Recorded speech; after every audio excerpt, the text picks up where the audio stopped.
Hello everyone, welcome to my YouTube channel Tricky Chemistry Basics by Suman Negi. Today I am going to teach you the last part of GOC, in which we will study about effect or application of hybridization. This is a very important topics about hybridization. Actually, I have already uploaded this video on hybridization, but due to mismatch of voice, I am again posting this video. Okay, so let's get started. तो हम basic से शुरू करते हैं. Basic में सबसे पहले आपको मैं एक्सिस के बारे में बता देती हूँ. Axis, x axis, y axis, z axis. जैसे आप अपने जो आपका रूम है उसके रूम के किसी कॉर्नर को देख लीजिए. उसमें 3 कॉर्नर्स में 3 लाइन बनी होंगी, ठीक है. और तीनों लाइंस को जब आप देखेंगे तो वो एक दूसरे के क्या है, 90 डिग्री पे हैं, ठीक है. परपेंडिकुलर है, मान सकते हैं 90 डिग्री पे हैं एक दूसरे के तीनों लाइंस. कॉर्नर पे देखिएगा तो किसी को भी आप x मान लें, किसी को भी y मान लें, किसी को भी z मान लें, ठीक है. तो इसमें हमने इसे z माने, इसे x माने, इसे y माने, ठीक.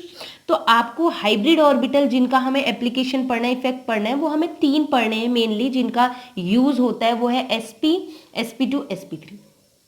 As name indicate, sp orbital is formed from 1s and 1pz orbital, while sp2 orbital is formed from 1s, 1 and 2p orbital. It may be px, py, pz. Okay, and after that the last hybrid orbital is sp3 hybrid orbital, which is formed from 1s and 3p orbital, and these 3p orbital is px, py, pz. So their structure is linear structure. sp orbital makes linear structure. sp2 orbital makes trigonal planar structure, while sp3 orbitals make sp3 hybrid orbital makes tetrahedral structure, and the bond angle is 109 degree 28 minute, and the sp2 trigonal planar makes bond angle 120 degree, and in sp hybridization in linear shape the bond angle is 180 degree. So we will move in our first application, and the name of application is determination of S character. तो हम अब पढ़ने जा रहे हैं S character determination कर रहे हैं. तो सबसे पहले मैं एग्जांपल आपको देना चाहती हूँ कि क्या क्या एग्जांपल हम इसमें दे सकते हैं. तो फर्स्ट एग्जांपल जो है एसपी हाइब्रिडाइजेशन. आपको पता है एसपी हाइब्रिडाइजेशन मिलता है ट्रिपल बॉन्ड्स में. ट्रिपल बॉन्ड्स मींस एल्काइन में. sp2 हाइब्रिडाइजेशन हम देखते हैं एल्कीन्स में, जिसमें एक सिग्मा एक पाई होते हैं डबल बॉन्ड वाले में. और sp3 हाइब्रिडाइजेशन जो है हमने यूजुअली देखा है एल्कीन्स में मिलता है. और एग्जांपल्स भी हो सकते हैं, बट हमने यूजुअली जो होता है कंपैरिजन अच्छा कर सकते हैं, कार्बन कार्बन वाले ही लिए, ठीक है. अब आपको क्या करना है, बहुत सिंपल है. sp हाइब्रिडाइजेशन में मान लीजिए 100%, इसका एक सर्किल हमने बना दिया, मतलब एक खाली एक डायग्राम से शो कर रही हूँ, एक सर्किल बनाया है. तो उसमें उस सर्किल को sp, दो चीजें हैं, एक s एक p, 2 पार्ट्स में डिवाइड कर दो इक्वल. तो हमने क्या किया, 2 पार्ट्स में डिवाइड किया मिड से, तो 50% s करेक्टर और 50% p करेक्टर, ठीक है. अब sp2 की बात करें तो sp2 में एक s और 2p, ठीक है, 2 है p ऑर्बिटल, तो टोटल 3. तो सर्किल को आप 3 इक्वल पार्ट्स में डिवाइड किया. तो मैंने इस तरीके से डिवाइड किया कि इनके बीच 120 एंगल रहे, तो इक्वल रहेगा. तो इसका एक पार्ट एस करेक्टर तो होगा 33.33, है ना. 100 को डिवाइड कर दो 3 से तो निकल के आ जाएगा. और 2 पार्ट इसके आगे 33 वाले कौन से आगे 66.66% p. और sp3 की बात करें तो टोटल 3 p के एक s का, तो टोटल 4 पार्ट्स. तो सर्किल का मैंने 4 पार्ट्स में डिवाइड किया, तो एक पार्ट्स आ रहा है 25%, और जो 3 पार्ट्स आए ये आए p के, ये होता है 75% करेक्ट, ठीक है. तो आपको दिखाई दे रहा है जैसे जैसे क्या हो रहा है, आप अगर देखेंगे कि अगर इधर से यहाँ चलें, ठीक है, जैसे जैसे p ऑर्बिटल बढ़ रहे हैं, देख लीजिए एक 1p, इसमें 2p, इसमें 3p, तो p करेक्टर बढ़ रहा है, लेकिन वहीं क्या हो जाएगा, एस करेक्टर क्या हो जाएगा, कम। देखिए यहाँ पर इतना ज्यादा था एस करेक्टर, यहाँ पर कम हुआ, इसमें और कम हो गया। ठीक है, एस करेक्टर कम होगा। पी ऑर्बिटल बढ़ेंगे, ऐसे याद रखना, पी ऑर्बिटल बढ़ेंगे तो क्या हो जाएगा, पी करेक्टर तो बढ़ेगा और एस करेक्टर कम हो जाएगा। इसे हम एक डायग्राम से अच्छे से समझाते हैं। तो देखिएगा, एज आप एज्यूम कीजिए न्यूक्लियस है, न्यूक्लियस के चारों ओर क्या होते हैं, सर्कुलर ऑर्बिट्स होते हैं। ठीक है, सर्कुलर ऑर्बिट होते हैं। तो फर्स्ट ऑर्बिट जो न्यूक्लियस के नियरेस्ट होगा, उसके बाद सेकेंड ऑर्बिट न्यूक्लियस से थोड़ा दूर, थर्ड ऑर्बिट और दूर, इस तरीके से होता है। ठीक, तो अब आपको पता है जो न्यूक्लियस के सबसे नियरेस्ट ऑर्बिट होगा, कक्षा होगी, उसके अंदर भी फर्दर क्या होती है, सबशेल होती हैं। कौन कौन सी, पहली ऑर्बिट की बात करें तो इसमें क्या होती है, केवल एक ऑर्बिट होती है एस। ठीक है, सबशेल होती है एस। सेकेंड ऑर्बिट की बात करें तो उसमें एस और पी ऑर्बिट वो आ जाते हैं, सबशेल। थर्ड ऑर्बिट की बात करें तो थर्ड ऑर्बिट में एस पी डी आ जाते हैं। फोर्थ ऑर्बिट में एस पी डी एफ, मतलब 4 सबशेल आ जाते हैं। तो हम एक को एग्जांपल थर्ड ऑर्बिट मान लेते हैं। ठीक है, थर्ड ऑर्बिट को ऐसे शो कर रही हूँ, इस तरीके से दिखेगा नहीं, एक ही ऑर्बिट के अंदर छोटी छोटी सबसेल्स होते हैं।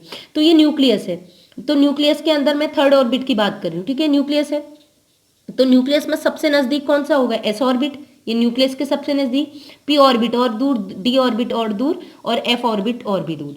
तो जो ऑर्बिट, जो शेल न्यूक्लियस के नजदीक होगी, जैसे कि एस ऑर्बिटल जो है वो न्यूक्लियस के बहुत नजदीक है, तो न्यूक्लियस क्या करेगा, इसके इलेक्ट्रॉनों को टाइटली होल्ड कर देगा। ठीक है, टाइटली होल्ड करेगा, टाइटली अट्रैक्ट करेगा। तो एस करेक्टर अगर ज्यादा है तो ये क्या करेगा, न्यूक्लियस की इलेक्ट्रॉनों को खींचने की, एस ऑर्बिट के इलेक्ट्रॉनों को खींचने की पावर होगी। जबकि वहीं बात करें पी ऑर्बिटल का करेक्टर अगर ज्यादा होगा, तो पी ऑर्बिटल तो न्यूक्लियस से दूर है ना, तो पी ऑर्बिटल न्यूक्लियस से दूर है, इसकी एनर्जी ज्यादा है, तो पी ऑर्बिटल, पी करेक्टर बढ़ेगा तो इसकी एनर्जी बढ़ेगी। एक प्रकार से ये समझिए, तो न्यूक्लियस के जितना नजदीक होगा एस ऑर्बिटल, तो न्यूक्लियस क्या करेगा, उसको अट्रैक्ट करेगा। और जैसे जैसे इस एस ऑर्बिटल की पावर बढ़ेगी, एस करेक्टर बढ़ेगा, तो न्यूक्लियस की अट्रैक्शन पावर भी बढ़ेगी। बस आप इसको ऐसे एज्यूम कर सकते हैं। ठीक है, और जो वैसे भी समझ लीजिए, जो एस ऑर्बिट होता है वो सर्कुलर होता है, सभी डायरेक्शन में अट्रैक्शन हो सकता है। लेकिन पी ऑर्बिटल की बात करें तो पी ऑर्बिटल होता है डम्बल, इसके अगर सेंटर पे कहें तो यहाँ पर कोई इलेक्ट्रॉन नहीं होता, इलेक्ट्रॉन पाए जाते हैं केवल अपर लोब में, और जो बिलो लोब है यहीं पर। तो एक पर्टिकुलर डायरेक्शन में ही न्यूक्लियस इसको खींच सकता है, लेकिन एस ऑर्बिटल क्या होता है, इसकी कोई डायरेक्शन नहीं होती, हर डायरेक्शन से इसको इक्वल पावर से खींचा जा सकता है। ठीक है, so now we will move to next application, and the name of application is determination of energy of hybrid orbital. So as we know that as increase the s percent character is inversely proportional to energy. That means as increasing the s character, the energy will be decreases. ठीक है, similarly as p character just opposite to s character. Okay, the p character is directly proportional to energy. That means as increasing the p character, energy also increases. So I will teach you this application with the help of an example. Okay, so यहां हमने लिया हुआ है sp, sp2, sp3. ठीक है, अब हम बात कर रहे हैं कि एनर्जी sp, sp2, sp3 की हमने एनर्जी देखनी है। ठीक है, वैसे तो मैंने शॉर्ट में आपको बता दिया है, बट वैसे भी देख लीजिए। तो sp में s करेक्टर था 50%, sp2 में था 33% और sp3 में था 25। आप हम दो को कंपेयर करेंगे तो तीसरा हमें पता चल जाएगा, मिड वाला। ठीक है, वो एवरेज ही होगा। तो देखिएगा s परसेंट करेक्टर ज्यादा होगा तो s ऑर्बिटल न्यूक्लियस के नजदीक होता है। अब न्यूक्लियस के नजदीक है तो न्यूक्लियस उसको टाइटली अट्रैक्ट करेगा, और टाइटली अट्रैक्ट करेगा तो न्यूक्लियस ज्यादा चार्ज लगा रहा है एस ऑर्बिटल को अपनी ओर खींचने में। तो क्या होगा, उस समय न्यूक्लियस ने उसको पकड़ के रखा है, स्टेबलाइज किया, तो उसकी एनर्जी क्या हो जाएगी, कम, उसके इलेक्ट्रॉन मूव नहीं कर पाएंगे। तो उन ऑर्बिटल जिनका एस करेक्टर ज्यादा होगा, एस करेक्टर बहुत ज्यादा है एस पी ऑर्बिटल का, तो ये न्यूक्लियस के बहुत ज्यादा अट्रैक्शन में है। ठीक है, न्यूक्लियस चार्ज बहुत ज्यादा अप्लाई हो रहा है इनके ऊपर, तो क्या हो जाएगा, ये ज्यादा मूव नहीं कर पाएंगे, इसके इलेक्ट्रॉन मूव नहीं कर पाएंगे, तो हम कहेंगे इसकी एनर्जी क्या होगी, लेस होगी। वहीं अगर हम बात करें sp2 की, तो इसका एस करेक्टर कम है, तो ये न्यूक्लियस की पकड़ में कम होगा, न्यूक्लियस ज्यादा चार्ज नहीं लगाएगा, तो इसकी एनर्जी थोड़ा ज्यादा। वहीं बात करें sp3 की, तो sp3 में एस करेक्टर सबसे कम, तो सबसे कम है एस करेक्टर, तो न्यूक्लियस की इलेक्ट्रॉनों को खींचने की पावर और कम होगी। तो यहाँ पर क्या होगा, ये भाग सकता है, इसके इलेक्ट्रॉन, ऐसे समझिए इसके इलेक्ट्रॉन भाग सकते हैं। और ऐसे नहीं समझना है तो दूसरा समझिए, एस करेक्टर कम है तो पी करेक्टर तो ज्यादा होते हैं ना, sp3 में कितने ऑर्बिटल है पी के? 3, तो इसमें हो जाएगा 25 25 25 25 मीन्स टोटल 75% पी करेक्टर। और मैंने बोला था कि पी करेक्टर जो होता है, पी ऑर्बिटल, वो न्यूक्लियस से दूर होता है तो उसकी एनर्जी ज्यादा होती है। अब की पी करेक्टर ज्यादा है तो एनर्जी भी बढ़ जाएगी, क्योंकि वो न्यूक्लियस से दूर है। तो पी करेक्टर वैसे भी बढ़ रहे हैं, वैसे भी एनर्जी ज्यादा थी, लेकिन पी करेक्टर 3 3 पी ऑर्बिटल आगे एनर्जी और बढ़ गई। तो हम कह सकते हैं न्यूक्लियस से काफी दूर है और पी करेक्टर ज्यादा भी है, तो न्यूक्लियस उसको क्या करेगा, चार्ज ज्यादा लगा नहीं पाएगा उन ऑर्बिटल्स को पकड़ने के लिए, इसलिए इसकी एनर्जी क्या हो जाएगी, बढ़ जाएगी। So we will move to next application and the name of application is electronegativity. I wanna give you the same example for this topic, this application electronegativity, and the example is acetylene or alkynes, and for sp2 hybridization the example is alkene, and for sp3 the example is alkenes. ठीक है, तो आपको क्या करना है, केवल एक carbon को आप ले लीजिए, तीनों में एक कार्बन को, ठीक है। इस कार्बन की बात करें, एक सिग्मा और एक सिग्मा ये है, एक सिग्मा ये है, 2 पाई बॉन्ड है। पाई बॉन्ड को आपने कंसीडर अभी नहीं करना है। अब देखिए इसमें 2 सिग्मा बॉन्ड है sp, इसमें 3 सिग्मा बॉन्ड है 1 2 3, इसका पाई काउंट नहीं करना है। sp2 इसमें 4 सिग्मा है sp3। तो आपको पता है इसमें s करेक्टर सबसे ज्यादा है। s करेक्टर न्यूक्लियस के नजदीक है, न्यूक्लियस के नजदीक है, तो इस कार्बन का s करेक्टर ज्यादा है और s ऑर्बिटल न्यूक्लियस के नजदीक होते हैं, ठीक है। तो न्यूक्लियस के नजदीक है तो इलेक्ट्रॉन अट्रैक्टिंग पावर न्यूक्लियस की ज्यादा होगी, वो ज्यादा इलेक्ट्रॉन को अट्रैक्ट करेगा। और जैसा कि इसका s करेक्टर, कार्बन एटम का s करेक्टर ज्यादा होगा, sp हाइब्रिडाइज होने के कारण इसका s करेक्टर ज्यादा है, s करेक्टर ज्यादा है तो इलेक्ट्रॉन अट्रैक्टिंग पावर ज्यादा होगी। इलेक्ट्रॉन अट्रैक्टिंग पावर को ही हम बोलते हैं इलेक्ट्रोनेगेटिविटी। तो इस वजह से s करेक्टर ज्यादा होने की वजह से ज्यादा ही न्यूक्लियर चार्ज अप्लाई करेगा इलेक्ट्रॉनों पर, बॉन्ड के इलेक्ट्रॉनों पर। इस बॉन्ड के इलेक्ट्रॉनों को पावर से खींचेगा, बहुत ज्यादा न्यूक्लियर चार्ज लगाएगा, जिसकी वजह से इलेक्ट्रोनेगेटिविटी बढ़ जाएगी। वहीं हम एग्जाम्पल लें sp2 का, तो यहाँ पर s करेक्टर थोड़ा कम होता है 33.33%, तो यहाँ पर ये बॉन्ड के हाइड्रोजन के इलेक्ट्रॉनों को टाइटली अट्रैक्ट नहीं कर पाएगा। अब बात करते हैं sp3 की, तो यहाँ s करेक्टर सबसे कम है, मतलब कार्बन की s करेक्टर कम है, मतलब ये सोचो कि न्यूक्लियस से इसकी तुलना में यहाँ एस करेक्टर ज्यादा है तो न्यूक्लियस ज्यादा पावर लगाएगा, यहाँ एस करेक्टर कम है तो न्यूक्लियस कम चार्ज अप्लाई करेगा बॉन्ड के इलेक्ट्रॉन को अपनी ओर खींचने में। तो यहाँ पर जो कार्बन है एस करेक्टर कम होने की वजह से ये हाइड्रोजन के बॉन्ड के इलेक्ट्रॉन को अपनी ओर को नहीं खींच पाएगा, इसका मतलब है इसकी इलेक्ट्रोनेगेटिविटी कम है। इलेक्ट्रोनेगेटिविटी यही होती है ना, बॉन्ड के इलेक्ट्रॉनों को अपनी ओर खींचने की पावर। तो एस करेक्टर कम होने की वजह से ये इलेक्ट्रॉनों को अपनी ओर नहीं खींच पाएगा, मीन्स लेस इलेक्ट्रोनेगेटिविटी। तो नेक्स्ट है application determination of bond length.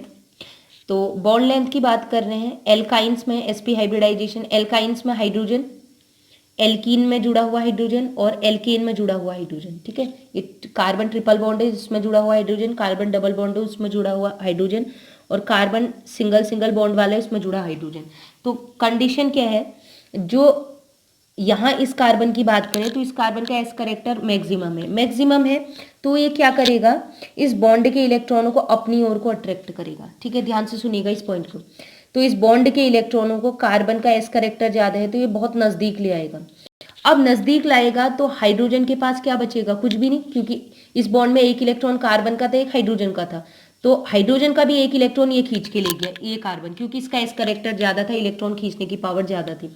तो उस केस में हाइड्रोजन का न्यूक्लियस क्या है, पॉजिटिव चार्ज, इलेक्ट्रॉन तो उसमें कोई बचा नहीं, तो उसका न्यूक्लियस किसकी ओर को अट्रैक्ट होने लग जाएगा, इन इलेक्ट्रॉनों की ओर को। तो न्यूक्लियस शिफ्टिंग होगी, न्यूक्लियस शिफ्ट होगा तो बॉन्ड लेंथ क्या हो जाएगी, ये 2 न्यूक्लियस नजदीक आ जाएंगे। ये तो अपनी जगह पर ये इलेक्ट्रॉन को खींच रहा है, बट इसके न्यूक्लियस का पास जो ये इलेक्ट्रॉन था ये भी जाने लग गया, कार्बन ज्यादा पावर से खींच रहा है, इसके न्यूक्लियस की तुलना में कार्बन का न्यूक्लियस पावर से खींच रहा है, जिसकी वजह से हाइड्रोजन का न्यूक्लियस पॉजिटिव चार्ज तो है, इलेक्ट्रॉन उसको अट्रैक्ट तो कर सकता है, तो वो खींच नहीं पा रहे हैं तो उसकी ओर को जाएगा अट्रैक्ट करने के लिए। तो ये न्यूक्लियस शिफ्ट कर रहा है, मतलब एक प्रकार से सोचो बॉन्ड लेंथ कम हो रही है, न्यूक्लियस नजदीक आते जाएगा। तो यहाँ पर पावर सबसे ज्यादा इलेक्ट्रॉन खींचने की कार्बन, तो हाइड्रोजन के न्यूक्लियस को ज्यादा नजदीक आना पड़ेगा इनको खींचने के लिए, तो बॉन्ड लेंथ बहुत कम होगी, ठीक है। अब उसी की बात करें तो बॉन्ड लेंथ मिनिमम है, सबसे कम यहीं पर हो गए। इसकी पावर क्या है, इसका जो कार्बन है एस करेक्टर कम है, मतलब ये इलेक्ट्रॉन को बहुत दूर तक नहीं खींच पाएगा, बहुत नजदीक तक नहीं ला पाएगा, मान लीजिए वो इलेक्ट्रॉन अभी दूर है, तो हाइड्रोजन के न्यूक्लियस को भी बहुत नजदीक, मतलब बहुत इधर तक नहीं आना पड़ेगा। जैसे यहाँ क्या है, इसने इलेक्ट्रॉन को बहुत नजदीक खींच लिया था, तो हाइड्रोजन के न्यूक्लियस को भी इतना आगे आना पड़ गया था, नजदीक नजदीक आए तो बॉन्ड लेंथ कम। यहाँ पर क्या है, कार्बन की इलेक्ट्रॉन खींचने की पावर थोड़ा कम है, ठीक है, तो इलेक्ट्रॉन ज्यादा अपनी ओर नहीं खींच पाएगा, तो हाइड्रोजन के न्यूक्लियस को भी ज्यादा शिफ्ट नहीं होना पड़ेगा। वहीं अगर बात करें sp3, तो यहाँ पर तो s करेक्टर सबसे कम है, तो कार्बन का न्यूक्लियस क्या करेगा, इस बॉन्ड के इलेक्ट्रॉन बहुत हाइड्रोजन की तुलना में थोड़ी पावर से खींचेगा, लेकिन बहुत नजदीक नहीं ले आएगा इनकी तुलना में, तो इलेक्ट्रॉन अभी दूरी रहे, तो यहाँ पर हाइड्रोजन के न्यूक्लियस को बहुत कम शिफ्ट करना पड़ेगा, तो यहाँ पर कम शिफ्ट हुआ। यहाँ पर हाइड्रोजन का न्यूक्लियस एस करेक्टर बढ़ने के कारण थोड़ा ज्यादा कार्बन की ओर को आया, और यहाँ पर एस करेक्टर कार्बन का सबसे ज्यादा होने की वजह से हाइड्रोजन बहुत नजदीक आ जाएगा कार्बन के, तो बॉन्ड लेंथ कम, यहाँ थोड़ा ज्यादा और यहाँ सबसे ज्यादा, ठीक है। ये रीजन यही है, देख लीजिए, इसमें एग्जाम्पल भी दे रखे। कार्बन कार्बन के बीच की बात करें तो दोनों में sp हाइब्रिडाइज्ड है, दोनों जगह sp हाइब्रिडाइज्ड है, तो s करेक्टर यहाँ भी 50% 50%, तो दोनों की इलेक्ट्रॉन अट्रैक्टिंग पावर ज्यादा होगी तो बॉन्ड लेंथ कम, ऐसे है, ठीक है। और इसकी बात करें यहाँ s करेक्टर दोनों कार्बन sp2 है, मतलब 33.33% एस करेक्टर थोड़ा कम है इसकी तुलना में, तो यहाँ पर क्या होगा, यहाँ पर न्यूक्लियस क्या होंगे, थोड़े से दूरी रहेंगे, तो बॉन्ड लेंथ ज्यादा है। यहाँ पर क्या है, एस करेक्टर और कम हो गया, तो बॉन्ड लेंथ क्या रहेगी, और ज्यादा, मतलब न्यूक्लियस को नजदीक आने की जरूरत नहीं। बस आप इतना समझिए कि अगर एस करेक्टर ज्यादा है किसी एटम का, तो उसने इलेक्ट्रॉन अपनी ओर को खींच लिया। मान लीजिए इस बॉन्ड के इलेक्ट्रॉन यहाँ पर थे, ठीक है, अब क्या हो रहा है, यहाँ बीचों बीच में थे एस, मान लीजिए एस इलेक्ट्रॉन, दोनों एटम के बीच के इलेक्ट्रॉन यहाँ पर थे, अब इस इलेक्ट्रॉनों को थोड़ा सा अपनी ओर को खींच लिया, ये समझिए, तो क्या होगा, अब इससे इलेक्ट्रॉन दूर चले गए, मान लीजिए यहाँ पर इलेक्ट्रॉन थे, ऐसे समझ लीजिए, ठीक है, अपनी ओर को खींच लिया। अब देखिए पेन को दे, समझिए इलेक्ट्रॉन, ये न्यूक्लियस, ये न्यूक्लियस, तो अब क्या होगा, ये न्यूक्लियस नजदीक जाएगा, समझ में आ गया, तो बॉन्ड लेंथ क्या हो गया, इन दो न्यूक्लियस के बीच घट जाएगी, तो यहाँ पर और का बॉन्ड लेंथ यहाँ पर क्या हो जाएगा, मैक्सिमम, जितना ज्यादा एस करेक्टर उतनी कम बॉन्ड लेंथ, तो कैसा रिलेशन हो गया, एस करेक्टर बढ़ेगा तो बॉन्ड लेंथ कम हो जाएगी। नेक्स्ट एग्जांपल मैं बता चुकी हूँ, अगेन मुझे एक ही चीज को नहीं बताना है, determination of bond length, sorry bond angle मैं पहले ही बता चुकी हूँ।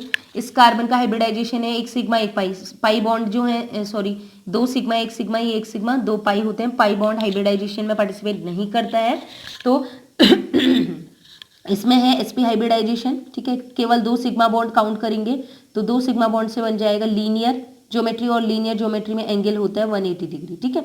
और इसकी बात करें तो इसमें तीन सिग्मा है, 1 2 3, ये पाई बॉन्ड को काउंट नहीं करेंगे, तीन सिग्मा से तीन बॉन्ड बनाने, तीन मतलब 120 डिग्री, 120 डिग्री में एंगल हो गया, एंगल 120 डिग्री शेप हो जाता है ट्राइगोनल प्लेनर।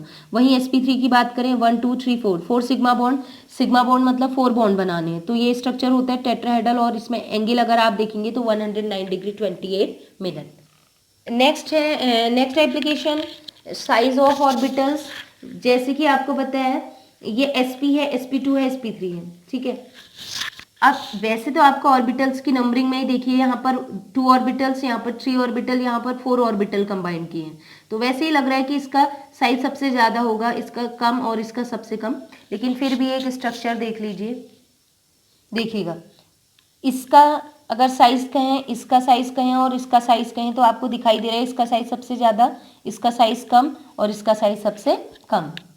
ये कोई एक्सप्लेन करने वाला पॉइंट नहीं है ज्यादा, तो इसके बाद नेक्स्ट एप्लीकेशन में आते हैं, 7th application, determination of acidic character, ठीक है। डिटर्मिनेशन ऑफ एसिडिक करेक्टर भी एस करेक्टर पे ही बेस्ड होता है। एसिडिक करेक्टर कोई भी ऐसी स्पीसीज जो इजीली H पॉजिटिव लूज कर दे, हाइड्रोजन लूज कर दे, ठीक है, और अगर वो हाइड्रोजन लूज कर रहा है, लूज करने के बाद वो एक एनायन बनाएगा, नेगेटिव चार्ज वाली स्पीसीज बनाएगा, तो उस नेगेटिव चार्ज वाली स्पीसीज को अगर वो स्ट्रक्चर, जो रिमेनिंग स्ट्रक्चर बचा है हाइड्रोजन निकलने के बाद, तो अगर वो नेगेटिव चार्ज को स्टेबलाइज कर देता है, उस नेगेटिव चार्ज को बस एक जगह पर इकट्ठा नहीं रहने देना है, उसको क्या करना है, स्टेबलाइज अगर वो कर सकता है, तब वो अच्छा एसिडिक करेक्टर शो करेगा।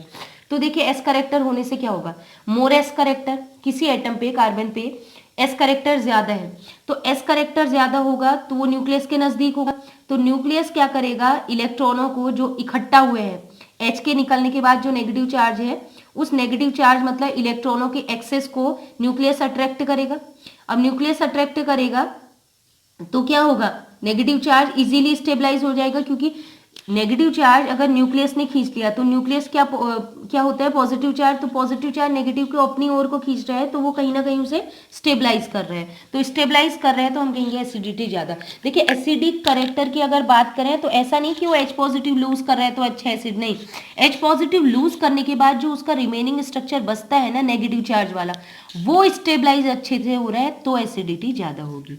तो यहाँ भी आपको दिखाई दे रहा है ये H पॉजिटिव लूज कर देगा, ये भी H पॉजिटिव लूज करेगा और ये भी H पॉजिटिव, लेकिन जब लूज करने पर इस पे आ जाएगा नेगेटिव चार्ज तो इस कार्बन का एसिडिक एस करेक्टर सबसे ज़्यादा है, तो इसके नेगेटिव चार्ज को न्यूक्लियस इजीली अपनी ओर को अट्रैक्ट करेगा, और जितनी पावर से अट्रैक्ट कर रहा है स्टेबिलिटी उतनी ज़्यादा होगी। ठीक है, वही बात करें sp2 हाइब्रिडाइज्ड कार्बन की, तो इलेक्ट्रॉन पे यहाँ निकल गया तो यहाँ पर आ गया नेगेटिव चार्ज, नेगेटिव चार्ज को ये क्या करेगा, एस करेक्टर कम है तो बहुत अच्छे से नहीं खींच पाएगा, और यहाँ पर एस करेक्टर एल्केन में और कम होता है तो इस पे जो नेगेटिव चार्ज आएगा वहाँ पर न्यूक्लियस और कम, मतलब बहुत कम पावर से खींच पाएगा, तो यहाँ पर ये अच्छे से स्टेबलाइज नहीं करेगा, यहाँ पर थोड़ी ज़्यादा पावर से स्टेबलाइज करेगा, और यहाँ पर न्यूक्लियस सबसे अच्छे से स्टेबलाइज करेगा। इसीलिए कहते हैं एसिटिलीन का एसिडिक करेक्टर सबसे ज़्यादा होता है। ठीक है, एस करेक्टर ज़्यादा होने की वजह से, क्योंकि एस करेक्टर की वजह से न्यूक्लियस उस नेगेटिव चार्ज उस एनायन को स्टेबलाइज करता है, उसके इलेक्ट्रॉनों को स्टेबिलिटी प्रोवाइड करता है। एग्जाम्पल के लिए 3 एग्जाम्पल लिए हैं। COH है, H पॉजिटिव रिलीज करके एक एनायन बनाएगा, COH H पॉजिटिव रिलीज करके एनायन बनाएगा, और ये भी एनायन बनाएगा। अब है क्या, इस COH की बात करें तो इसमें जुड़ा हुआ है एक कार्बन जो कि sp3 हाइब्रिडाइज्ड है, इसमें जुड़ा है एक कार्बन नियरेस्ट में जो sp2 है, इसमें जुड़ा है एक कार्बन जो sp2 है। तो होगा क्या, जब इस पे एनायन बनेगा, इस पे एनायन बनेगा, इस पे बनाएगा, ठीक है, इसका एस करेक्टर ज़्यादा है, ठीक है, this carbon has more S character, तो ये क्या करेगा, अट्रैक्ट करेगा, सबसे पावरफुली अट्रैक्ट करेगा इसका न्यूक्लियस, इसके जो नेगेटिव चार्ज है उसको अपनी ओर को खींचने की करेगा, तो इलेक्ट्रॉन डेंसिटी यहाँ को डिस्ट्रीब्यूट होगी, तो इलेक्ट्रॉन डेंसिटी जितनी पावर से इधर को डिस्ट्रीब्यूट होगी मतलब इसका न्यूक्लियस इसको स्टेबलाइज करेगा। अब यहाँ पर एस करेक्टर कम है तो इसके न्यूक्लियस को इसके इलेक्ट्रॉन को अपनी ओर, इलेक्ट्रॉन डेंसिटी को अपनी ओर खींचने की पावर कम है, तो इलेक्ट्रॉन डेंसिटी बहुत मुश्किल से यहाँ तक आ पाएगी।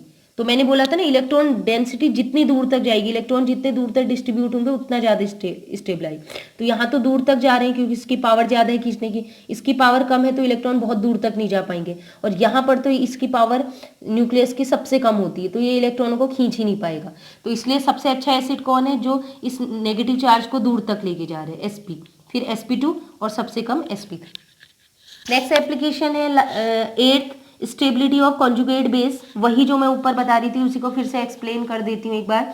ये एल्केन है, ये एल्कीन है, ये एल्काइन है, तीनों के तीनों H लूज कर रहे हैं, हाइड्रोजन लूज करने के बाद ये बनाएंगे कार्बेनायन, कार्बेनायन, कार्बेनायन। बस क्या है, इस कार्बेनायन की अगर हम बात करें जो नेगेटिव चार्ज ऑर्बिटल में होगा, इसका एस करेक्टर केवल 25% है, तो यहाँ पर जो ये लोन पेयर है, इसको लोन पेयर मान लेते हैं, नेगेटिव चार्ज वाला लोन पेयर इलेक्ट्रॉन है, ये न्यूक्लियस से काफी दूर रहेगा, क्योंकि न्यूक्लियस की पावर कम है ना, एस करेक्टर कम है, तो न्यूक्लियस बहुत ज्यादा पावर से नहीं खींच पाएगा, तो न्यूक्लियस जब वो खींच ही नहीं पाएगा तो नेगेटिव चार्ज एक एटम पे या किसी ऑर्बिटल में ही रह जाएगा, तो एक ही जगह पर 2 इलेक्ट्रॉन है तो उनके बीच रिपल्शन होगा, तो वो क्या हो जाएगा, अनस्टेबल हो जाएगा, तो हम कह सकते हैं यहाँ पर न्यूक्लियस बहुत पावर से नहीं खींच पा रहा है इस लोन पेयर को, तो इसकी स्टेबिलिटी बहुत कम। यहाँ पर एस करेक्टर बढ़ा तो यहाँ पर इस लोन पेयर को न्यूक्लियस थोड़ा खींचेगा अपनी ओर को, तो न्यूक्लियस अपनी ओर को खींचेगा, नेगेटिव चार्ज डेंसिटी को अपनी ओर को खींच रहा है, डिस्ट्रीब्यूट कर रहा है, ठीक है, फैला रहा है, तो हम कह सकते हैं इसकी स्टेबिलिटी थोड़ा सा ज्यादा होगी, ठीक है, इसकी तुलना में ये लीस्ट था, ये थोड़ी ज्यादा होगी इसकी स्टेबिलिटी। और इसकी अगर बात करें तो यहाँ पर एस करेक्टर सबसे ज्यादा है 50%, तो ये जो नेगेटिव चार्ज बना है, ये जो लोन पेयर आया है, इस लोन पेयर के इलेक्ट्रॉन को न्यूक्लियस की पावर है सबसे ज्यादा, न्यूक्लियस तेजी से इलेक्ट्रॉन को अपनी ओर को खींचेगा, और पॉजिटिव होता है चार्ज न्यूक्लियस, ये नेगेटिव चार्ज इलेक्ट्रॉन को लोन पेयर को स्टेबिलिटी प्रोवाइड करेगा, तो इसलिए जो ये कंजुगेट एनायन बने हैं, कंजुगेट एनायन बने हैं H लूज करने के बाद सबसे ज़्यादा स्टेबिलिटी है, इसलिए इसकी एसिडिटी भी सबसे ज़्यादा होती है, इसकी स्टेबिलिटी कम तो एसिडिटी भी कम, और इसकी स्टेबिलिटी सबसे कम है, लीस्ट है, इसलिए एसिडिटी भी लीस्ट होगी। नेक्स्ट पॉइंट है डिटर्मिनेशन ऑफ बेसिसिटी। एसिडिटी का जस्ट अपोजिट होता है बेसिसिटी, आपको पता है बेसिक करेक्टर किसे कहते हैं, कोई भी ऐसी स्पीसीज जो इजीली इलेक्ट्रॉन, जिसके बाद लोन पेयर इलेक्ट्रॉन हो एंड वो लोन पेयर इजीली डोनेट कर सके, तो उसे हम कहते हैं क्या, बेसिक या बेसिसिटी, ठीक है। तो बेसिक करेक्टर क्या होगा, ये इनवर्सली प्रोपोर्शनल होता है इस पे करेक्टर के, क्यों, समझ गए ना। एस करेक्टर ज़्यादा होता है तो न्यूक्लियस इलेक्ट्रॉनों को अपनी ओर को खींच लेता है, वो जाने नहीं देता इलेक्ट्रॉनों को। तो हमें इस समय क्या करना है, कुछ ऐसी कंडीशन प्रोवाइड करनी है कि इलेक्ट्रॉन आसानी से निकल जाए, तभी तो हम दे पाएंगे ना। तो एस करेक्टर बढ़ेगा तो न्यूक्लियस क्या करेगा, जो डोनेट करने वाले इलेक्ट्रॉन थे, हमारे पास इलेक्ट्रॉन है लेकिन उसको हम क्या कर रहे हैं, हम चाह रहे हैं कि हम डोनेट कर दें, लेकिन किसी ने क्या करा, उन इलेक्ट्रॉनों को जाने से रोक दिया। ये न्यूक्लियस क्या कर रहा है, न्यूक्लियस ने उन इलेक्ट्रॉनों पर अट्रैक्शन लगाया, और अट्रैक्शन लगाया तो उन इलेक्ट्रॉन को अपनी ओर को खींच लिया। अब हमारे पास इलेक्ट्रॉन है लेकिन वो किसी और ने ले लिए हैं, ठीक है, हमें देने नहीं दे रहा है, तो हम क्या कह सकते हैं, ये अनअवेलेबल हो जाएंगे इलेक्ट्रॉन पेयर। जो हमारे पास इलेक्ट्रॉन पेयर थे वो एस करेक्टर ज्यादा, हम में एस करेक्टर ज्यादा होने की वजह से न्यूक्लियस ने अपनी ओर को खींच लिए, मतलब न्यूक्लियस ने उनको टाइटली बाउंड किया हुआ है, इस वजह से वो इलेक्ट्रॉन माने जाएंगे अनअवेलेबल है, ठीक है। और अनअवेलेबल है ही नहीं ये माना जाएगा, तो वो उसे डोनेट नहीं कर पाएगा, और वो डोनेट नहीं कर पाएगा तो उसका बेसिक करेक्टर क्या हो जाएगा, डिक्रीज। आई होप आपको समझ में आ गया हो। एस करेक्टर से बस इतना समझिए कि इलेक्ट्रॉन न्यूक्लियस के नजदीक आ जाएंगे, ठीक है। इसे एक एग्जाम्पल से समझते हैं, देखिएगा। ये एग्जाम्पल है, ये है पाइपिरिडीन, ये है पिरिडीन, और ये है मिथाइल साइनाइड, ठीक है। मिथाइल साइनाइड की अगर बात करें तो यहाँ पर नाइट्रोजन में एक लोन पेयर होता है, एक सिग्मा बॉन्ड, तो sp हाइब्रिडाइजेशन है। sp हाइब्रिडाइजेशन है तो s करेक्टर ज्यादा है, s करेक्टर ज्यादा है तो ये जो नाइट्रोजन या कार्बन किसी भी की भी बात करें तो क्या होगा, या नाइट्रोजन की बात कर लेते हैं, और कार्बन में भी sp है तो दोनों की, लेकिन नाइट्रोजन की इलेक्ट्रोनेगेटिविटी भी ज्यादा होती है, इस वजह से भी तो होगा क्या, नाइट्रोजन के पास लोन पेयर इलेक्ट्रॉन है लेकिन इसमें sp हाइब्रिडाइजेशन है, जिसकी वजह से नाइट्रोजन का s करेक्टर ज्यादा है। अब s करेक्टर ज्यादा है तो नाइट्रोजन का न्यूक्लियस इन लोन पेयर को अपनी ओर को अट्रैक्ट करेगा, ठीक है, स्टेबिलिटी प्रोवाइड करने के लिए, ठीक है। तो अपनी ओर को खींचेगा, अपनी ओर को खींचेगा मतलब उसने टाइटली बाउंड कर लिया। अब क्या होगा, ये लोन पेयर इलेक्ट्रॉन जो है ये न्यूक्लियस के पास चलेगी, अब न्यूक्लियस उनको जाने ही नहीं देगा, चाहे नाइट्रोजन देना चाहिए लेकिन नाइट्रोजन का जो घर का मेन मेंबर है उसने क्या कर लिया है, न्यूक्लियस ने इन इलेक्ट्रॉन को रोक लिया है, तो अब ये माना जाएगा कि ये लोन पेयर इलेक्ट्रॉन अनअवेलेबल है, डोनेट नहीं कर सकता इनको, तो हम कहेंगे इसकी बेसिसिटी कम हो गई, ये क्या हो जाएगा, लीस्ट बेसिक, ठीक है।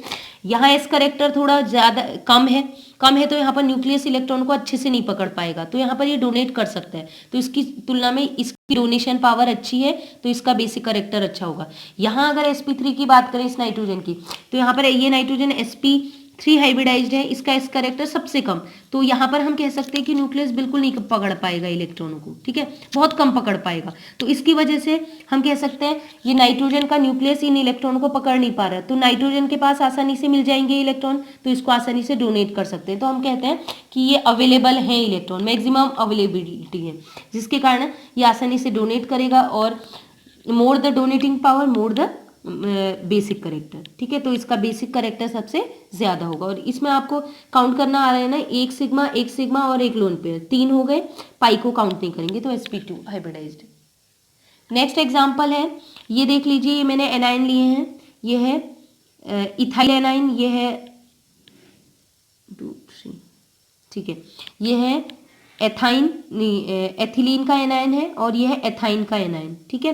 तो ये sp3 हाइब्रिडाइज, ये sp2 है, ये sp है, यहाँ s करेक्टर ज्यादा है तो इन इलेक्ट्रॉन को ये डोनेट नहीं कर पाएगा, यहाँ s करेक्टर कम है तो ये डोनेट करने की पावर थोड़ी ज्यादा हो गई, डोनेट कर सकता है, यहाँ s करेक्टर सबसे कम है तो यहाँ पर तो इलेक्ट्रॉन न्यूक्लियस के पास रहेंगे नहीं, इसे आसानी से डोनेट कर देगा, तो इसकी बेसिसिटी सबसे ज्यादा, इसकी कम और इसकी लेस्ट। नेक्स्ट एप्लीकेशन है डेवलपमेंट ऑफ पोलैरिटी। देखिए क्या होगा, एस करेक्टर ज्यादा है तो कार्बन और हाइड्रोजन की बात करें तो एस करेक्टर ज्यादा है, इसकी इलेक्ट्रॉन खींचने की पावर ज्यादा है, तो क्या होगा, इस बॉन्ड के इलेक्ट्रॉनों को, अभी मैंने बॉन्ड लेंथ में भी बताया था, ये बहुत नजदीक ले आएगा, बहुत नजदीक ले आएगा, तो जितना ज्यादा पावर से अपनी ओर को कार्बन खींचेगा उतना ज्यादा नेगेटिव चार्ज कार्बन में डेवलप होगा, और हाइड्रोजन से दूर चले गए, बहुत दूर चले गए, इसलिए उतना ज्यादा पॉजिटिव चार्ज यहाँ डेवलप होगा। तो हम कह सकते हैं न्यूक्लियस ज्यादा पावर से खींच रहा है, इलेक्ट्रॉन कार्बन के बहुत नजदीक आ गए तो इस पे बहुत नेगेटिव चार्ज और इस पे बहुत ज्यादा पॉजिटिव चार्ज डेवलप हो जाएगा, तो हम कह सकते हैं पॉजिटिव और नेगेटिव चार्ज अगर ज्यादा पावर मतलब ज्यादा अमाउंट से डेवलप हो रही तो हम कहेंगे पोलैरिटी ज्यादा है। और जैसा कि आपको पता है कि डाइपोल मोमेंट पोलैरिटी पर डिपेंड करता है, तो पोलैरिटी बढ़ने के कारण डाइपोल मोमेंट भी बढ़ जाएगा। नेक्स्ट की बात करें, यहाँ इस करेक्टर कम है तो ये बॉन्ड के इलेक्ट्रॉन को बहुत नजदीक नहीं ला पाएगा, इसने बहुत नजदीक खींच लिए, यहाँ पर कार्बन बहुत नजदीक नहीं खींच पाया, तो यहाँ पर क्या होगा, डेल्टा नेगेटिव चार्ज जनरेट तो होगा क्योंकि हल्का सा कार्बन की ओर को आया है, लेकिन बहुत नेगेटिव नहीं होगा। यहाँ पर बहुत नेगेटिव चार्ज जनरेट हो गया था क्योंकि इलेक्ट्रॉन को बहुत अपनी पावर से अपनी ओर को खींच गया था। तो एस करेक्टर कम, न्यूक्लियस कम खींचेगा, तो यहाँ पर नेगेटिव चार्ज कम आएगा, कम नेगेटिव, और यहाँ पर भी कम पॉजिटिव होगा, तो पोलैरिटी कम होगी CH बॉन्ड की, तो डाइपोल मोमेंट भी कम। और इसकी बात करें एल्केन की, तो यहाँ पर एस करेक्टर सबसे कम, तो हम कहेंगे इस बॉन्ड के इलेक्ट्रॉन को ये लगभग खींच ही नहीं पा रहे हैं, कार्बन और हाइड्रोजन के बॉन्ड को, ठीक है। माने कि कार्बन ज्यादा पावरफुल है लेकिन बहुत पावर से नहीं खींच पा रहे या बिल्कुल नहीं खींच पा रहे हैं, तो यहाँ पर न्यूक्लियस चार्ज कम लगेगा, एस करेक्टर कम है तो न्यूक्लियस कम खींचेगा, तो इस पे नेगेटिव और पॉजिटिव चार्ज का डेवलप होना भी थोड़ा सा मुश्किल हो जाएगा। इस वजह से पोलैरिटी कम है, लीस्ट पोलैरिटी है, तो इस वजह से पोलैरिटी लीस्ट होने की वजह से डाइपोल मूवमेंट भी लीस्ट हो जाएगा। नेक्स्ट और लास्ट एप्लीकेशन है बॉन्ड स्ट्रेंथ। बॉन्ड स्ट्रेंथ हम देखते हैं कि अगर sp हाइब्रिडाइज्ड है, एल्काइन एल्कीन sp2 है और एल्केन sp3 है, तो इन सभी कार्बन के बीच सबसे स्ट्रेंथ वाला बॉन्ड कौन सा होगा। वैसे तो हमें पता है कि एक, मान लीजिए ये क्या है, 3 लकड़ियां हैं, ठीक है, इस कंडीशन में 2 लकड़ियां हैं, यहाँ 1 लकड़ी है, तो किसे आप आसानी से तोड़ पाओगे, एक लकड़ी को, है ना। जैसे 2 स्टिक्स हैं, 2 स्टिक्स को तोड़ना थोड़ा टफ होता है, 3 स्टिक्स को तोड़ना और टफ होता है, ये तो आप जानते हैं। इसके अलावा एक रीजन भी है, देखिए क्या है, एस करेक्टर sp वाली में मैक्सिमम होगा, तो दोनों के न्यूक्लियस इसके न्यूक्लियस, एस करेक्टर दोनों का बराबर है, ज्यादा भी है, तो दोनों क्या करेंगे, इलेक्ट्रॉन पेयर को टाइटली होल्ड करेंगे। दोनों न्यूक्लियस ने इलेक्ट्रॉन पेयर्स को टाइटली होल्ड किया है, बीच के इलेक्ट्रॉनों को, तो यहाँ पर क्या होगा, स्टेबिलिटी बॉन्ड की सबसे ज्यादा होगी, तो मैक्सिमम बॉन्ड स्ट्रेंथ। और वैसे भी समझ लीजिए कि इसमें 3 ऑर्बिटल ओवरलैप करते हैं, आपको पता है ना, एल्काइन की जब बात करें 1 सिग्मा और 2 पाई बॉन्ड बने हैं, तो इसमें 3 ऑर्बिटल ओवरलैप करते हैं, एक px ऑर्बिटल जो कि सिग्मा बॉन्ड बनाता है, एक p पाई ऑर्बिटल, py ऑर्बिटल जो कि पाई बॉन्ड बना रहा है, और एक pz ऑर्बिटल जो पाई बॉन्ड बना रहा है। तो तीन p ऑर्बिटल हैं, तो 3 p ऑर्बिटल हैं, तो स्ट्रेंथ भी तो ज्यादा होगी। अब यहाँ बात करें sp2 वाले की, ठीक है, तो इसमें एस करेक्टर कम है, तो न्यूक्लियस कम चार्ज से खींचेगा इलेक्ट्रॉनों को, ठीक है, ज्यादा पावर से नहीं खींच रहा है, ठीक है, क्योंकि न्यूक्लियस की पावर ही कम है। तो उस कंडीशन में क्या हो जाएगा, ये बॉन्ड थोड़ा सा वीक हो जाएगा, तो इसकी बॉन्ड पावर होती है, बॉन्ड की कहें तो बॉन्ड एनर्जी 145 किलो कैलोरी पर मोल, मतलब तोड़ने के लिए इतनी एनर्जी चाहिए। और वैसे भी समझ लीजिए जो sp2 हाइब्रिडाइज्ड बना है, ये px और py है ना, एक सिग्मा एक पाई बॉन्ड है, एक px और एक py ऑर्बिटल से बना है, ऐसे समझिए, ठीक है। तो 2 ही ऑर्बिटल इन्वॉल्व हैं, तो ये क्या हो जाएगा, ये हो जाएगा थोड़ा वीक बॉन्ड। देखिए आप वो मत कहिएगा कि मैंने एस नहीं बताया, वो भी होता है, अभी हम केवल इसकी बात करें, बीच वाले की, px py से बना है, ठीक है। अब बात करते हैं sp3 यहाँ तो सबसे कम एस करेक्टर है, लीस्ट, तो यहाँ पर न्यूक्लियस की पावर भी कम होगी, वो ज्यादा ध्यान भी नहीं देगा, ठीक है। तो ये बॉन्ड क्या हो जाएगा, उस केस में न्यूक्लियस की पावर कम है इलेक्ट्रॉन खींचने की, तो इलेक्ट्रॉन पेयर को क्या करेगा, टाइटली नहीं पकड़ेंगे और टाइटली होल्ड नहीं करेंगे, तो ये बॉन्ड कैसा हो जाएगा, वीक, तो ये स्टेबिलिटी ही नहीं देंगे न्यूक्लियस यहाँ, ठीक है। तो स्टेबिलिटी कम हो जाएगी, और स्टेबिलिटी कम होने की वजह से यहाँ पर हम कहेंगे बॉन्ड की स्ट्रेंथ भी कम हो जाएगी। न्यूक्लियस जितनी पावर से खींचेगा उतना ज्यादा स्ट्रॉन्ग बॉन्ड बनेगा, और अगर वीकली खींच रहे हैं, बहुत वीक पावर से खींच रहा है, तो हम कहेंगे बॉन्ड स्ट्रेंथ लीस्ट। और वैसे भी इतनी इसकी बॉन्ड स्ट्रेंथ होती है 86 किलो कैलोरी पर मोल, ठीक है, और मतलब इतनी एनर्जी लगती है इसको तोड़ने के लिए। और वैसे भी देख लीजिए यहाँ पर केवल सिग्मा बॉन्ड बना है कार्बन के बीच, यहाँ पर केवल एक px ऑर्बिटल पार्टिसिपेट कर रहे हैं, ठीक है। तो आई होप आपको ये समझ में आ गया होगा। तो हमारी GOC की सीरीज कंप्लीट हो गई है। अब नेक्स्ट जो है हमारा चल ही रहा है टॉपिक, आपको पता है कि हमने एरो नोटेशन पढ़ लिए हैं, इसके अलावा होमोलिटिक हेट्रोलिटिक फिजन पढ़ लिए हैं। अगर आपने नहीं देखा तो प्लीज़ आई बटन पे मैं लिंक प्लेलिस्ट डाल दूंगी, आप उसको देख सकते हैं। और कार्बीन, बेंजाइन, नाइट्रीन, ये सारी वीडियो आने वाली हैं। तो आज के लिए इतना ही। Keep loving, keep sharing,